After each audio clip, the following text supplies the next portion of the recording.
What's up? It can be quite difficult to understand people. Do you speak any English? Do you understand the words that are coming out of my mouth? But you know what's even harder? Animals. They can't tell you what they want. Their aggression is easy to miss. They can be a source of danger for humans, and humans can be a source of danger for them. Anyway, the wildlife world is complicated. And you know what? Let's take a look at it. Just subscribe to the channel first, and let's go.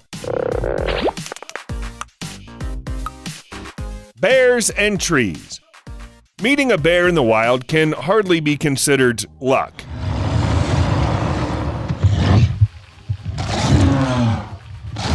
Well, of course. Wow, a real live bear. Yes, the bear is, of course, alive, but you can become very dead. What to do in this situation? Well, some forest enthusiasts suggest climbing trees and waiting there. It's like a bear will get tired of watching you and will leave in search of more available food. But bears aren't wolves that can only look at a man from below with hungry eyes. Bears are capable of doing that. Where are you going? Where are you going, buddy?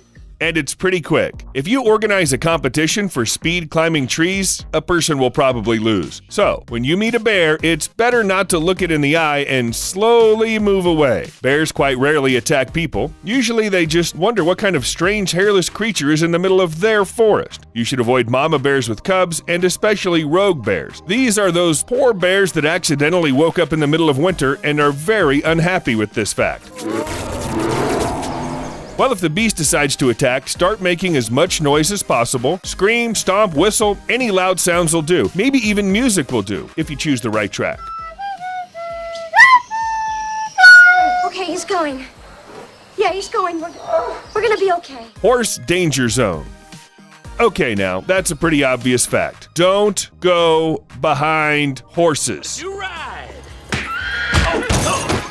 It's like traffic rules that say which side of the bus is best to pass. Well, you have to stay away from the back of a horse. Remember how in Harry Potter you had to approach the hippogriff?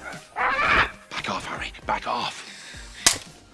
Well, that's about the same with the horse. You have to approach from the front so that the animal can see and hear you. Act confident. Touch its face. Let it smell you. Talk about something. Basically, even a discussion of the last episode of your favorite show will do. The main thing is the intonation. The horse won't argue with you anyway, even if it doesn't agree. You don't have to bow, and never, never approach it from behind, suddenly or too quietly. Horses tend to kick, as we all know. Horses remember that their ancestors were hunted by predators, which means they'll defend themselves. You don't want it to hit you in the forehead with a hoof, do you? Toothed tentacles. Octopuses can be funny, or they can be smart, or even tasty, but they're certainly not friendly. So don't try to put octopuses on your face. Seriously, who would ever come up with such a crazy idea? These cephalopods only look soft, but they have two weapons at once. Sucker cups, quite capable of ripping human skin, and a beak. It's right in the middle of an octopus and consists of hard chitin. The octopus's beak is very similar to the beak of a parrot. Now, add enough powerful muscles to that and you get a creature that's certainly not worth combining with the human face. Otherwise, you may suffer the fate of American Jamie Bishler. She just wanted to take a funny picture for the contest and had to go to the hospital. Wait. Oh, my God. Oh, she's clearly hurt. Shark victims. Sharks don't attack people that often. In most cases, they do it because of interest, because people aren't on their menu at all. Swim up and gently bite a strange creature? What if it's delicious? And you don't need to shout after all. In 90% of cases, after an exploratory bite, the shark just swims away. And according to the International Wildlife Museum, there is 1 in a 4 million chance of meeting this particular marine predator. But usually, all this data isn't very reassuring for some reason.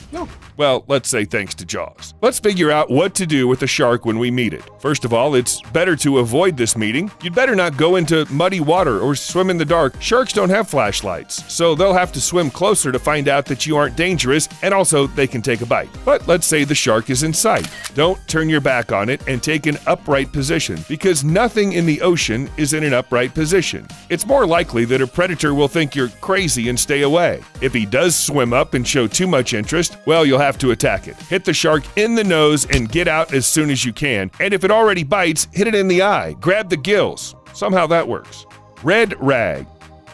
Have you ever heard about how bulls react to red? Oh, Once a bull sees something of a similar shade, it loses control. Well, that's not true. Bulls attack a red rag not because it's red, but because it's waving. It might as well be green or yellow or even a portrait of the bull's mother.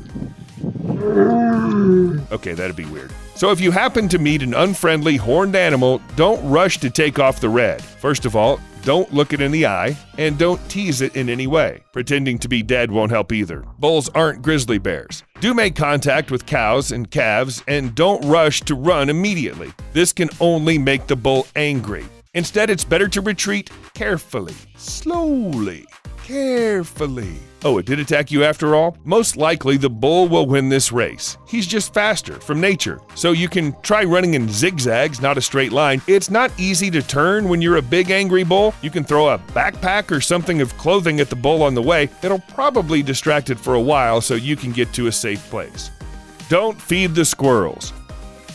What do you mean don't feed them? One of our viewers is about to exclaim, and it might just turn out to be a squirrel. In fact, despite all the cuteness and fluffiness, all that people love squirrels for, they may not be so harmless. If a sick squirrel bites or scratches a person, it's unlikely to feel remorse, but the bitten person is in danger. However, the animals themselves have problems because of human interaction. First, squirrels need to get certain nutrients from natural sources. Without them, it can end in disease. Secondly, as a result of feeding, in one area, there can be a hell of a lot of squirrels.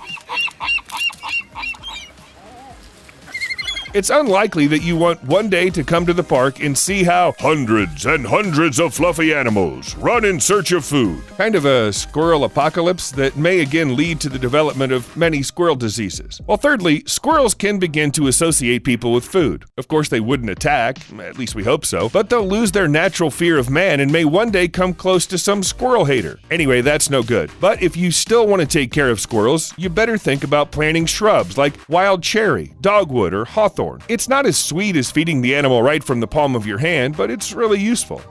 Owl claws. Some people just love different exotic animals. Who needs cats, dogs, parrots, and hamsters when they can get a raccoon, or an otter, or serval, or an owl? But in most cases, a wild creature can be really dangerous, even if it's not a predatory cat that's capable of eating one of the little kids. The owl's claws can cause serious injury to anyone. Have you seen them? They're huge. Giant, strong, sharp hooks that can rip anything from a new pillow to human skin. You have to be as careful with these birds as you can, and certainly not give your limbs to strange owls unless, of course, you have a few extra hands to spare. Clothes for dogs. Oh, all those tiny jumpsuits, funny shoes, cute hats. What about the dog t-shirts? It's all so sweet and so dangerous. Experts say that the constant habit of dressing dogs in different clothes leads to their overheating. You don't think it's normal to leave your pet in a hot car? Overalls aren't going to do it either. Except for a few breeds that can really freeze in the winter, dogs don't need clothes. They've already grown their hair for this purpose. Imagine walking around in a fur coat all the time, but then you put on a t-shirt on top of it as well. Doesn't feel good, especially if it's warm enough outside. Dogs are also living creatures who may not like this attitude. If you want to dress somebody up, you better buy a doll. Cheetah tongue.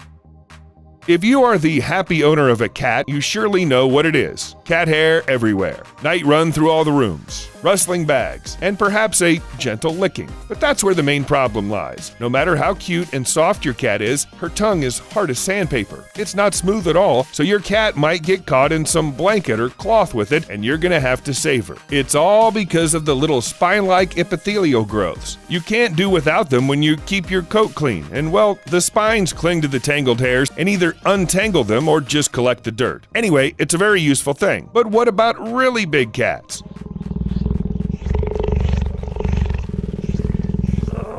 See there, let me stop. See, look at that. See that? Blood on my arm. Well, big cats have big spines on their tongues. Cheetahs' tongues are very grainy, like sandpaper. Wet, too. Can you imagine it? Now add hundreds of tiny spines, sharp as shark teeth. They cover 95% of the tongue surface, and for the cheetah, it's the best comb and sponge in the world. Because cheetahs, well, they're fluffy, but a person wouldn't be happy to come in contact with a tongue like that. Well, if a wild cheetah attacks you and licks you, a rough tongue would be the least of your problems. If possible, stay away from wild cheetahs. Well, that's it. Give likes to octopuses, don't lick wild bears, subscribe to horses, and try not to dress up sharks. Got it? Yeah, right. Yep. I think so. Yep, I got it.